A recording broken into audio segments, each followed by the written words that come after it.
एक ऐसी बर्फ की चादर जिसको लेकर विश्व की बड़ी शक्तियां दो दो हाथ करने से गुरेज नहीं कर रही। वो हमेशा एक दूसरे की ताक में है कि कब दूसरा अटैक करे तो मैं प्रतिक्रिया दूं। वहीं इस बर्फ की चादर पर अगर सबसे पहला कोई अपना हक बता रहा है तो वो है अमेरिका। अब इसको लेकर आप भी सोच रहे होंगे कि आखिर इस बर्फ में ऐसा क्या है कि इसको लेकर इतने लोग एक दूसरे से भिड़ने के लिए तैयार हैं। तो आइए बताते हैं आपको इस वीडियो के जरिए इस पूरे मामले को विस्तार से। ग्रीनलैंड दुनिया के नक्शे पर भले ही एक बर्फ से ढका शांत और दूर दराज इलाका लगता हो, लेकिन आज ये दुनिया की राजनीति में संघर्ष का सबसे बड़ा केंद्र बन चुका है।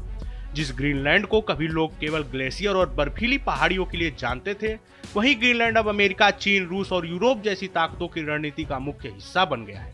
आज दुनिया भर में जंग केवल हथियारों से नहीं लड़ी जाती, बल्कि संसाधनों, तकनीक, सप्लाई चेन और रणनीतिक जमीन से जीती जाती है। ग्रीनलैंड इन चारों मामलों में अत्यंत महत्वपूर्ण है। इसकी जमीन में छुपे दुर्लभ खनिज भविष्य की तकनीकी के लिए जरूरी हैं। इसकी भौगोलिक स्थिति आर्कटिक क्षेत्र पर नजर रखने के लिए आदर्श है और इसकी राजनीतिक स्थिति इसे अंतर्राष्ट्रीय शक्ति संतुलन का हिस्सा बनाती है। डोनाल्ड ट्रंप के दूसरे कार्यकाल में ग्रीनलैंड अचानक अमेरिकी नीति के केंद्र में आ गया है। वहीं इसको लेकर ट्रंप बार बार ये राग अलाप रहे हैं कि अगर अमेरिका ने ग्रीनलैंड और आर्कटिक क्षेत्र में अपनी पकड़ मजबूत नहीं की तो चीन और रूस इस क्षेत्र को अपने प्रभाव में ले लेंगे। यही वजह है कि ग्रीनलैंड अब केवल एक द्वीप नहीं बल्कि 21वीं सदी की वैश्विक राजनीति की दिशा तय करने वाला क्षेत्र बन गया है। अब हम बात करते हैं उस बर्फीले ग्रीनलैंड के भौगोलिक स्थिति की, जो उत्तरी अटलांटिक महासागर और आर्कटिक महासागर के बीच स्थित है। ये दुनिया का सबसे बड़ा द्वीप है, लेकिन इसकी आबादी बहुत कम है। ये डेनमार्क का स्वायत्त क्षेत्र है, यानी इसकी अपनी सरकार है, लेकिन रक्षा और विदेश नीति जैसे बड़े फैसले डेनमार्क के साथ मिलकर होते हैं। ग्रीनलैंड का स्थान इसे बेहद रणनीतिक बनाता है।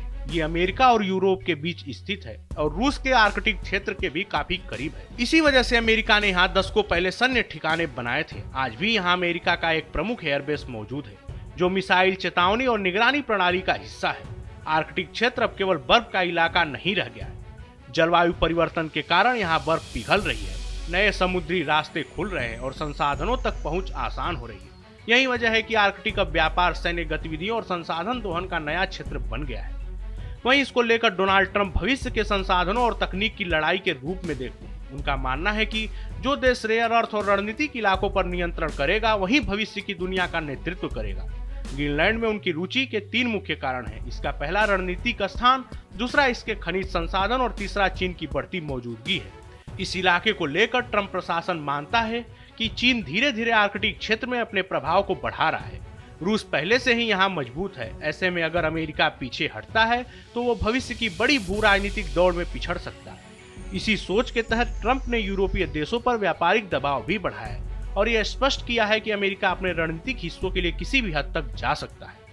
इस बर्फ के नीचे छिपे दुर्लभ खनिज ऐसे तत्व हैं जो आम मिट्टी में बहुत कम मात्रा में पाए जाते हैं, लेकिन इनका इस्तेमाल बेहद जरूरी चीजों में होता है। इनमें से कई तत्व बहुत मजबूत होते हैं, हल्के और बिजली को खास तरीके से नियंत्रित करने की क्षमता रखते हैं। दुर्लभ खनिज ऐसे तत्व होते हैं जो बहुत कम मात्रा में पाए जाते हैं, लेकिन आधुनिक तकनीकी के लिए बेहद जरूरी होते हैं। इनका उपयोग smartphone, computer, solar panel, wind turbine, electric वाहन, मिसाइल सिस्टम और सैटेलाइट तकनीक में होता है।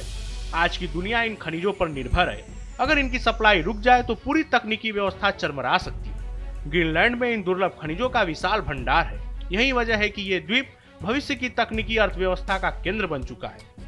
इसको लेकर ही अमेरिका चीन से डर रहा है, क्योंकि चीन आज रेयर अर्थ या दुर्लभ खनिजों को रिफाइन में सबसे आगे है। इसका मतलब ये है कि भले ही खनिज कहीं और से निकले, लेकिन उन्हें उपयोगी बनाने का काम चीन करता है। इससे चीन को बहुत बड़ी ताकत मिल जाती है। वो तय करता है कि किस देश को कितने खनिज मिलेंगे और किस कीमत पर मिलेंगे।